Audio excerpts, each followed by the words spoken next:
Bilamizki, jenshen qadimdan tabobatda juda ham foydali o'simlik sifatida tan olingan va qo'limda turgan mana shu kofemizda tarkibi ham asosan jenshendan tashkil topganligi uchun insonlarda ishchanlik qobiliyatini kuchaytirib beradi, ko'rish funksiyasini yaxshilab beradi. Bundan tashqari o't qopida, buyrakda yig'ilib qolingan toshlarni eritishda yordam beradi.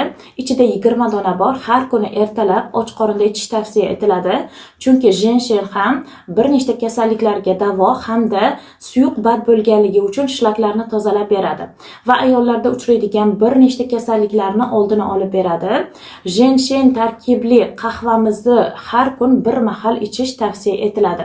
Barchalarga tavsiya etaman. Yoqimli xaridlar. Uzoq kutilgan 3166 kodli kollagenli qahvamizni chuqurroq o'rganamiz.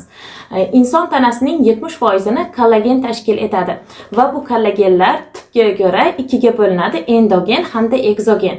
Endogen bu ichki tomondan, ya'ni tabiiy ravishda ishlab chiqariladigan kollagenlar, ekzogen esa tashqaridan qabul qilinadigan kollagenlar hisoblanadi.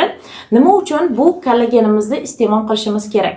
Aynan 20-30 yoshdan oshgandan keyin inson organizmida har xil gormonal buzilishlar, stresslar, qo'rquvlar, zo'riqishlardan keyin inson organizmida teri fibrilalari zararlanishni boshlaydi va buning birinchi belgilari terimizda kichkina ajinlarning paydo bo'lishi, undan tashqari e'tiborsizlik natijasida kollagenlarning miqdori kamayib ketishi natijasida chuqur ajinlarga aylanib borishi yaqqol misol bo'la oladi. Mana shu kollagen tarkibli qahvalarimizni ichish orqali biz buni oldini olishimiz mumkin va bizni biologik yoshimiz doimo yosharib boradi. Aziz ayollar, o'zingizlarni sog'ligingizga e'tiborsiz bo'lmang. Eng yaxshi narsalarni o'zimizga ravo ko'rishni o'rganishimiz kerak. Hammalarga tavsiya etaman. Juda ham xushbo'y hidga ega bo'lgan, xushtam ta'mga ega bo'lgan kollagen tarkibli qahvalarimizni barchalarga xarid qilishinglarni tavsiya etaman. Sizlar bilan uchtasi bittada bo'lgan kompleks holda yig'ilgan kollagenimizni yaxshiroq o'rganib chiqamiz. Bilamiz, kollagenlarimiz 1, 2 hamda 3-tiplarga bo'linadi. Kollagen 1 tipimiz asosan teridagi elastiklikni oshirib beradi, terini yorqinlashtirib, terini yoshartirib beradi. Kollagen 2 tipimiz esa asosan bo'g'imlarda, suyaklardagi, tog'ay hamda paylardagi mustahkamlikni oshirib beradi.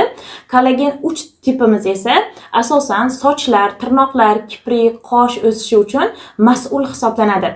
Quyida ko'rib turgan kollagenimiz esa uchalasini ham bittada jamlagan holatda iste'mol qilish uchun juda ham qulay qilib ko'rsatib berilgan, ishlab chiqarilgan.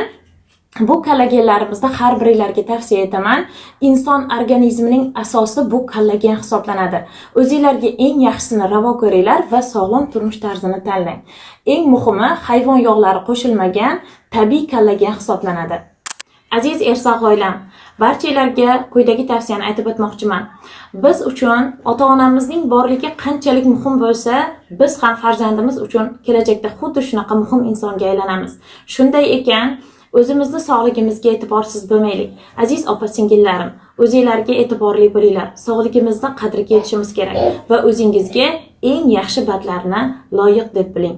Hammalarga sog'lom turmush tarzini tilab qolaman.